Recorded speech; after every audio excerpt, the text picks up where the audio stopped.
Broadcasting from the business capital of the world, this is the Podcast Business News Network.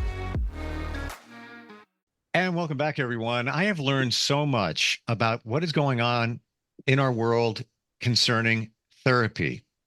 And yeah, we've heard the word, we know it's impactful, but from this gentleman and his organization, volumes I've learned in the last couple of weeks. We're going to even dig deeper into that today. Music therapy, arts therapy heals so many in so many different ways. And he's the gentleman behind Baltic Street Into Action. And that's an organization that helps so many people through this type of therapy. Peter Jampel joins us again here on the program. Peter, welcome back. How are you? Steve, I'm great. So good to be back with you. Thank you for being here. Thank you for bringing people to the party, if you will. And we've got somebody today with a lot of insight. Who do we have? Well, for today's party, I am pleased to present Dr. Lisa Summer. And Lisa is an expert in music and consciousness. And we will be looking at the role of how music promotes insight, awareness, and a transformation of consciousness through the properties that music has to induce imagery. And there is a long and fascinating tale that we will launch into with Lisa, whose background extends to the origins of this type of music therapy called guided image and music therapy. Lisa, just to give her fair due, is a professor emeritus at Anna Maria College in their music therapy program, which is now closed. She is also the director of the Institute for Music and Consciousness and is a researcher at the Dana-Farber Cancer Institute and at Massachusetts General Hospital's gastroenterology department. So, Lisa, thank you so much for being here today. Really, it's great to be at this party. Yeah, and you run deep. You know, we're talking about music therapy. We're talking about things that even go deeper than that. When it even gets down to psychedelic research, which I hope we can get to momentarily. Where do you want to start? Should we start with music therapy? Lisa, give us a little background about the history of music and psychedelic research and music and imagery, if you would. Yeah. So where I want to start today is with my mentor, Helen Bonney, which is actually back in the 60s. And intertwined. It's music therapy and psychedelics are intertwined with Helen Bonney. So I think first to just say that the context of the 60s and 70s in regard therapy in general as a profession was that there was a huge rebellion in those days against verbal therapy, and humanistic psychology was just coming to the fore with a focus on the therapeutic effect of experiencing. So like, let's stop talking about memories. Let's stop talking about our feelings. The idea was to just bring it into the here and now of the session room as a full experience. And that's about consciousness. It has to do with the first step of consciousness is going inside, is taking the experience rather than therapy being about the external world, about going a little deeper into the self. So in the 70s, it was really natural for music to become a little more central in the therapy professions because it's so effective in stimulating strong emotional, somatic experiences, bringing memories, bringing people swiftly into their internal world compared with words. So, and then also in the 70s was when psychiatry was really seeking alternatives to medication and experimenting with LSD as a hallucinogen, as a form of psychiatric treatment.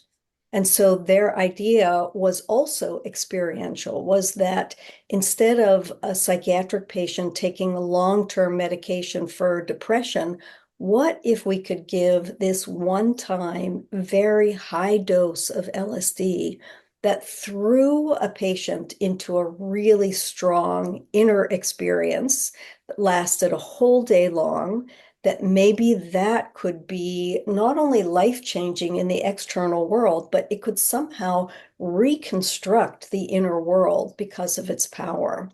And so that was a combination of experience and medicine. So sometimes psychedelic work is called experiential medicine because psychedelic is a strong acting medicine that creates a strong experience, a really strong experience. And the idea in those days was to create the strongest, most powerful experience possible because they were finding a direct connection that the strongest sessions had the strongest positive outcomes. So into that 60s, now I can introduce Helen Bonney and maybe just say a little bit about her. Helen was this really amazingly well-grounded, studious, excellent classical musician. And she had this amazing adventurous spirit. So she was so perfect. She was such a perfect figure for the origins of music therapy and the origins of music in psychedelics as well.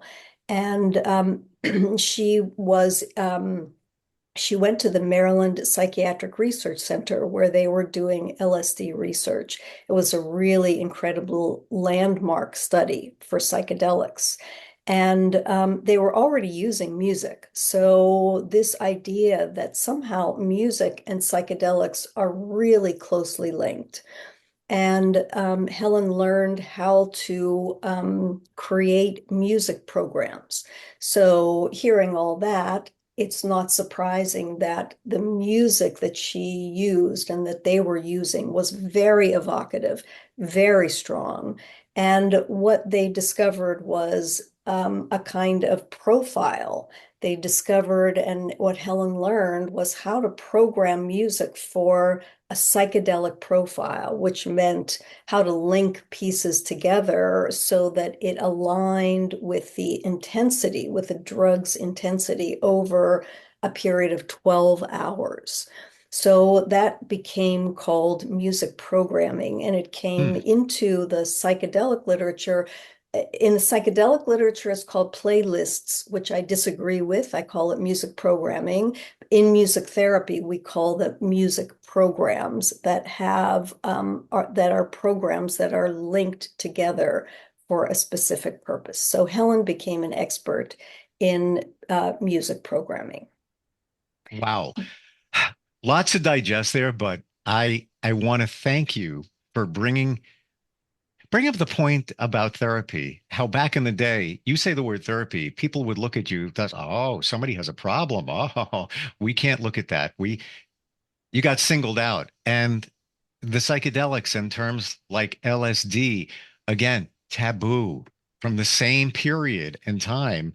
Now you look at microdosing, doctors microdose themselves because it's so beneficial. Finally, this is all opened up. So, with your help and others, I appreciate that. We all do. Thank you. So Lisa, let's bring that story a little forward. Yeah. Um, there was then a crackdown on psychedelic research, uh, putting it on lists of dangerous drugs, and a kind of poo-pooing of people who promoted that. Tell us where music therapy went with music and imagery in a non-pharmaceutical context. Yeah.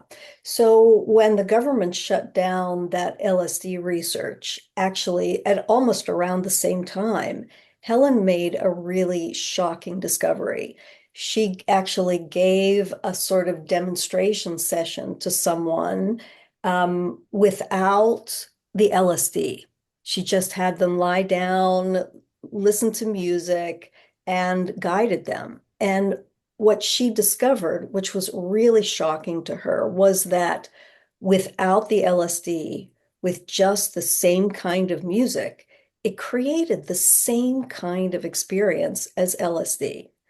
And so that became a really important element for Helen's work. And there was also another researcher named Stan Groff, who was a psychiatrist, who he created his own method. So both Stan Groff and Helen Bonney came out of this LSD research creating a music alone, like a non-pharmacological method that put music more as a central component.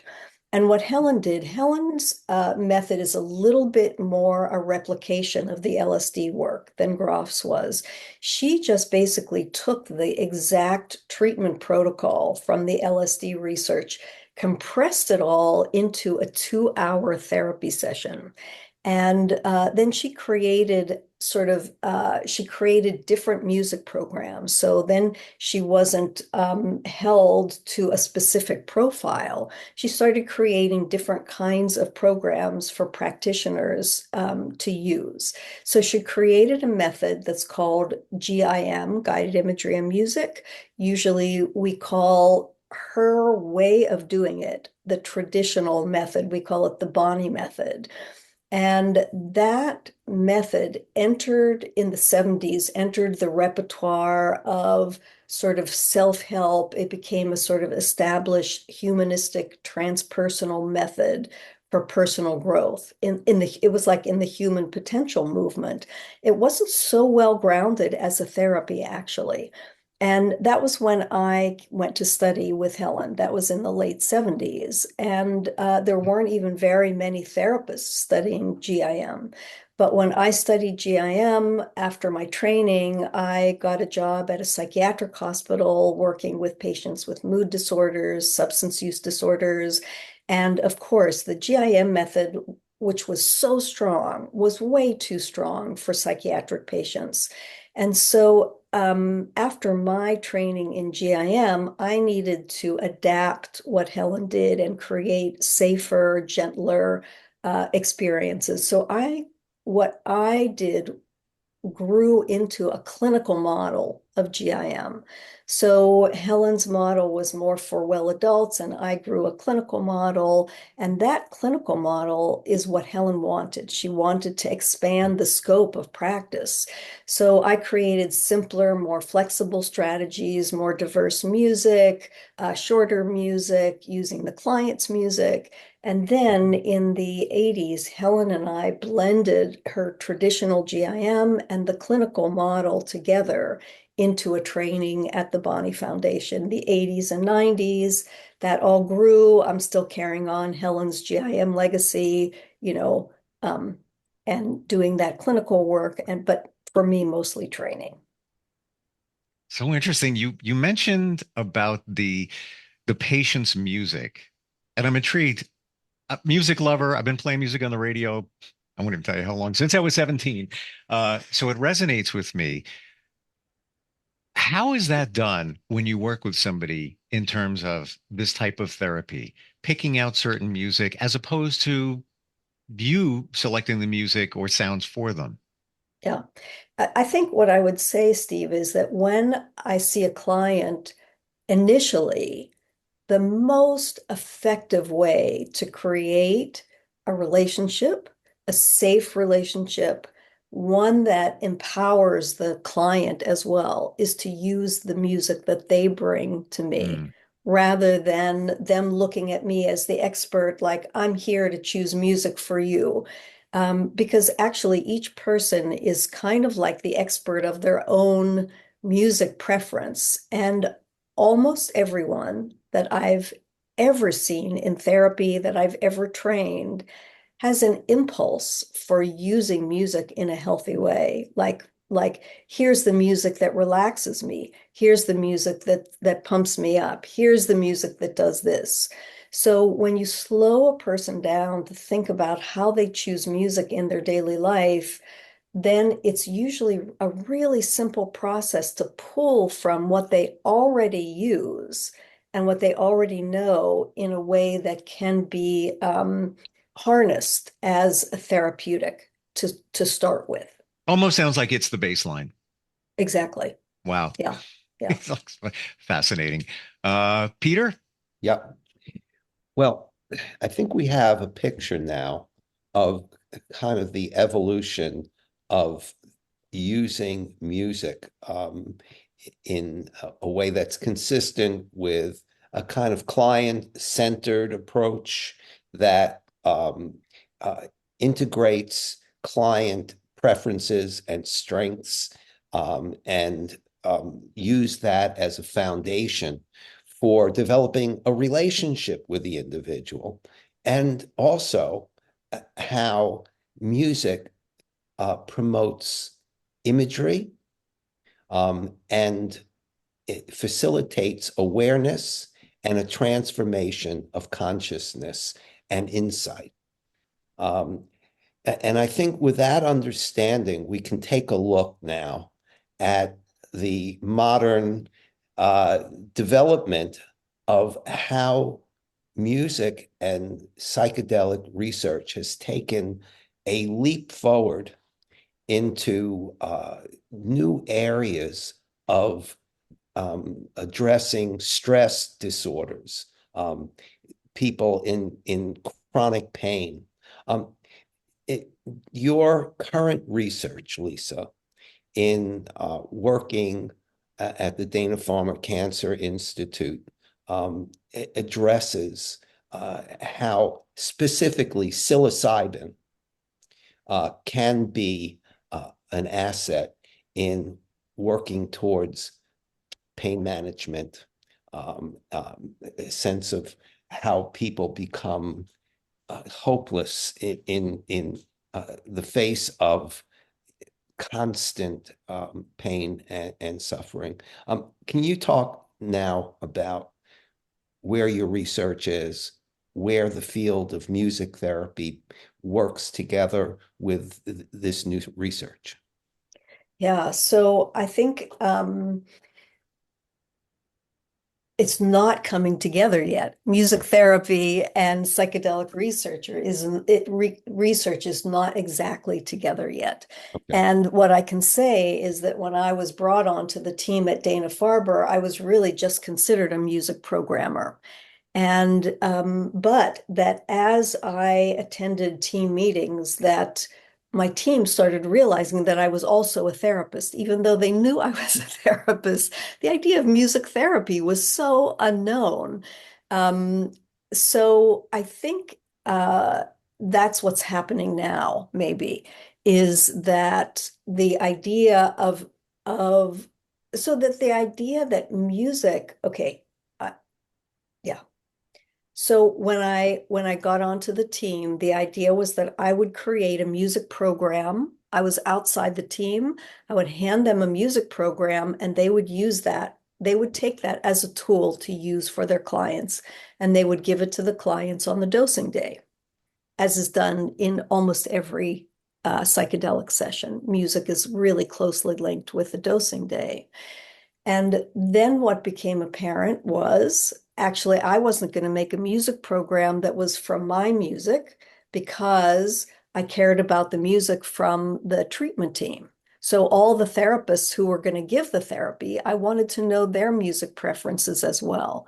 And so I started creating music programs for the treatment team, for the therapists on the team, before I started creating the patient program. And then as I did that, then the therapist started to realize the power of music, like, oh my God, the power of music in my life.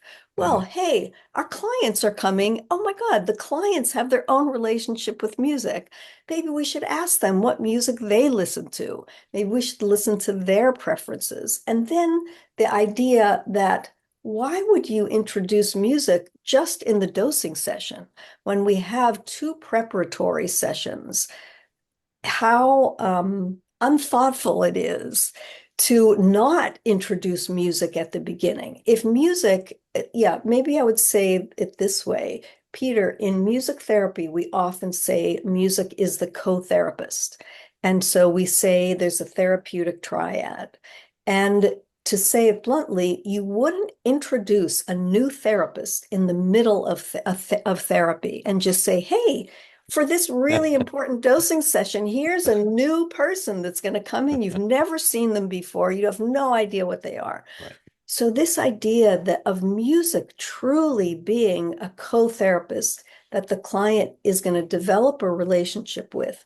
The relationship is an unfolding one that starts in the preparatory sessions.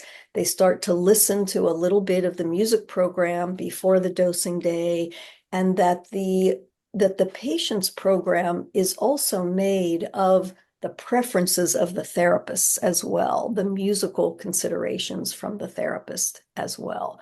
So that it's really music is not thought of as a tool that's brought in to act upon the client during the 6 hours of dosing, but it's really thought of as another relationship that is introduced by the therapists throughout the whole form of treatment. Interesting to put it that way, because we have a relationship with music. We individually do when you think of it that way. So instead of looking at it as, oh, in the tool chest, we got this, we're going to use that to work on you. We've had a relationship with music since we were babies in the womb. Mom was listening to music. So it's fascinating when you look at this, with a broad stroke. We have about 2 minutes left, Peter. Do you want to share more about the organization? Where do you want to go here? Well, first, I think that the idea of music being integral to human well-being and how psychedelics can add a dimension to the use of music is an important consideration. Look, we have a limited amount of time. Lisa, I want to give you a chance just to talk about how people can find out more about the work. You're also working, in cancer research. You're working in gastroenterology. How could people find out more about your approach and the work?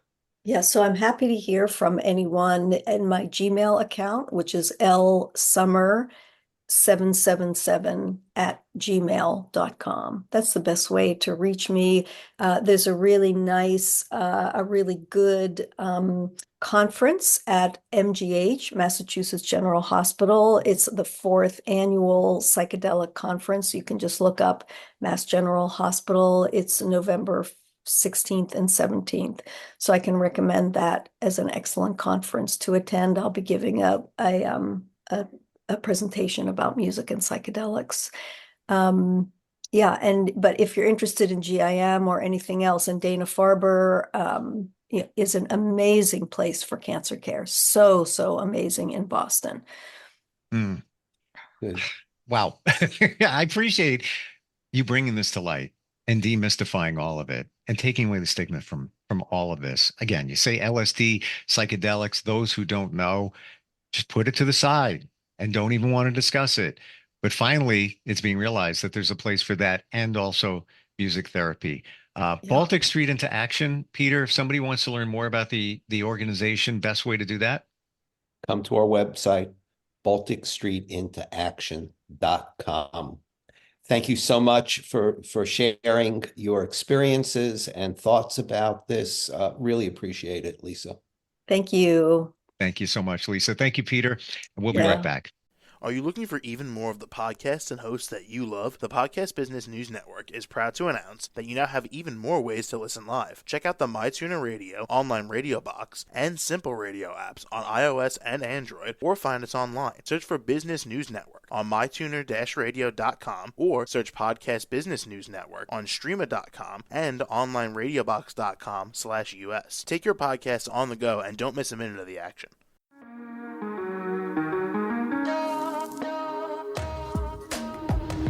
Broadcasting from the business capital of the world, this is the Podcast Business News Network. For nearly 2,000 severely injured veterans, everyday life has become filled with barriers. Day-to-day simple tasks can become pretty daunting. I have to carry my chair up 2 flights of steps or have somebody do it for me. What scares me the most is just the falling. When I'm struggling with my house, I think, to have that one great barrier just knocked down, it's crucial. Home for Our Troops is a wonderful nonprofit that builds a mortgage-free, fully adaptive, handicap-accessible house. And there's no catch. It'll be our very first home that we've ever owned.